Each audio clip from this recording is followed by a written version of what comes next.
This is, by the way, review of religion, in which we have this Kalimatul Fasl, which is the book according to Jamaat Ahmadiyya. When you go to download Kalimatul Fasl, which was written by Bashir Ahmad M.A., who they call the moon of the prophets, and in this book, they say that if you want to know the official position of Jamaat Ahmadiyya regarding the prophethood of Mirza Ghulam Qadiani, then we need to read this book. So writer is the son of Mirza Ghulam Qadiani. If this was not enough, then the Jamaat is endorsing this book if you want to know the official position. Now, with regard to the point, I remember I said on page number 170, inshallah, as you can see, I will show you now.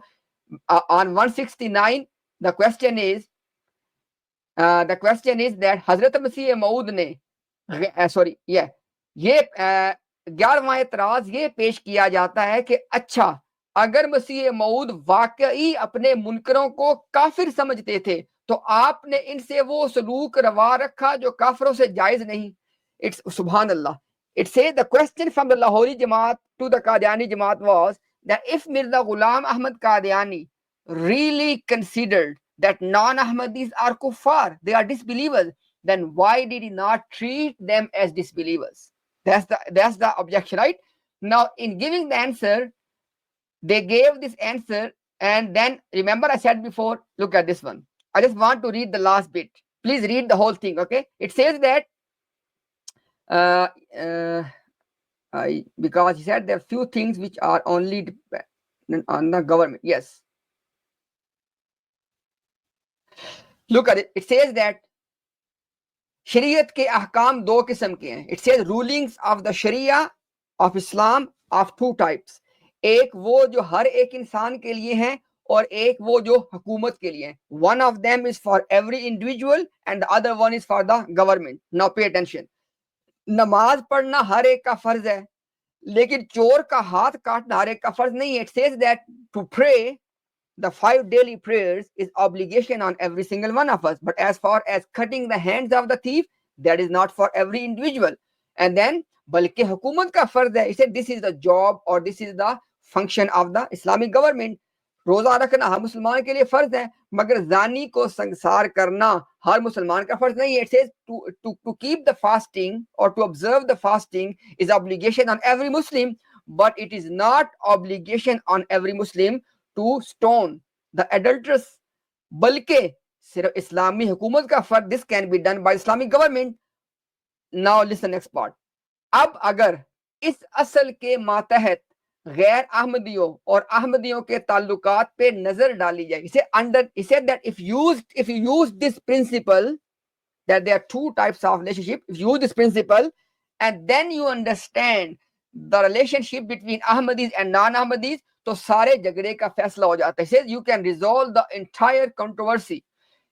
वो इस तरह के, चूंकि नमाज अलग करने का मसला हुकूमत के साथ ताल्लुक नहीं रखता था. It says that because separating the salah or the prayer, it was not something to do with the government, इसलिए इस पे अमल दरामद का हुक्म दे दिया. It says that that's why Mirza Ghulam Qadiani gave this command that separate your prayers from the non-Ahmadis.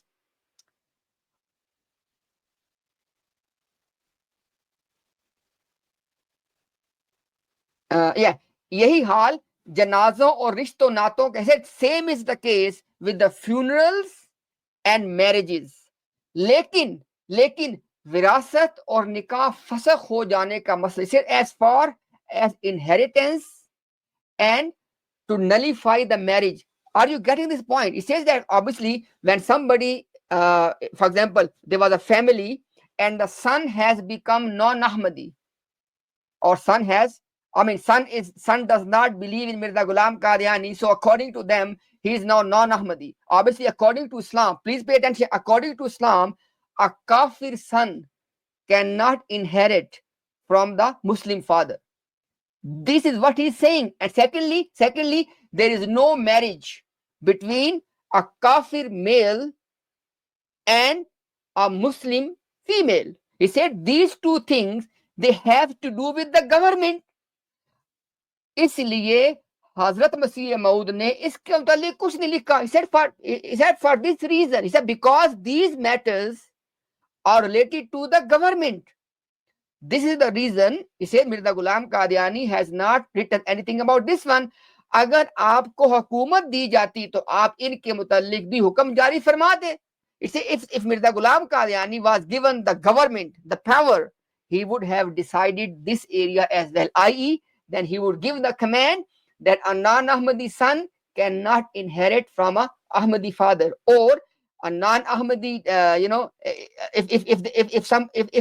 if a Muslim male, if a Muslim man has converted to Ahmadiyya, then there is no marriage between.